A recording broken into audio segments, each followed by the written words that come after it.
Alright members, I am back again with another Programming for Beginners video, and today we're talking about setting goals and measuring progress. So setting goals is huge because if you don't know where you're going, how do you know when you get there? How do you know how you're going to get there? It's just crucial. It's just like the old saying that, it's one of my favorite quotes, if you fail to plan, you plan to fail. It's cheesy, but it's true.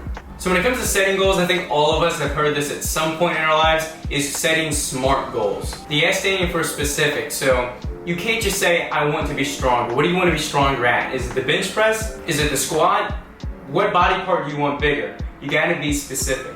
The next one is it has to be measurable, and that's kind of completely what we're talking about in this video, is it has to be something you can measure. So even when it comes to I want bigger biceps, well, that can definitely be an appearance thing that you can see in the mirror, but it's also something you can measure because you can measure the circumference of your arm. So it has to be measurable, whether it's weight, whether it's reps.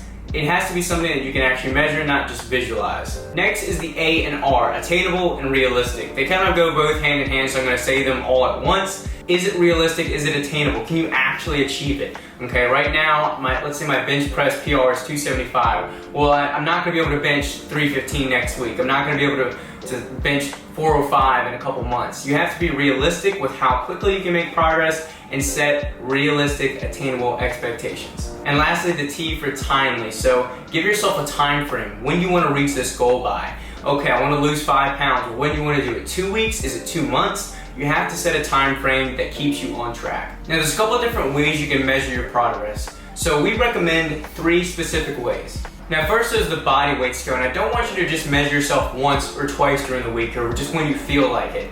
You need to measure yourself daily, in the morning, fasted, no food, no water, right after you pee. Get on that scale, write it down, put it in your phone, put it in an app, and then at the end of the week, look at your weekly average. So average all those 7 days all together and put that down. And then you can look at your weekly averages and see what's really changing, because we know you might be bloated one morning, you might not have pooped, you might have had a big meal late at night. There's different variables, so when we look at the weekly average, it's a lot more reliable.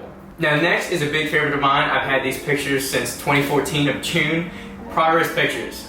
It doesn't have to be elaborate, it doesn't have to be crazy, but just simple front pictures, turn to your side, take a picture of your back, and looking at those is a game changer, because sometimes the scale might not change, the measurements might not change, but you can look in the mirror and say, dang, those love handles are disappearing, my chest is looking fuller, things of that nature. So the only thing I would say is make sure it's in a consistent spot and consistent lighting, because that can change some things. So don't do it in the bathroom and then the next week in the living room, and probably do them every other week at the most. I just take them once a month. Now the last way is a no-brainer. It is the tape measure. So measuring your biceps, your quads, your chest, butt, waist, anything like that. Now the only thing is, again, make sure you're measuring them in the same spot. So if you do the waist, do it right around the belly button. If you do the legs, measure up 6 inches from the middle of your kneecap and then go from there. Just make sure it's consistent wherever you measure. Alright guys, hopefully you learned something new and you start measuring your progress and setting your goals today. And if you haven't been in the past, you start doing it now.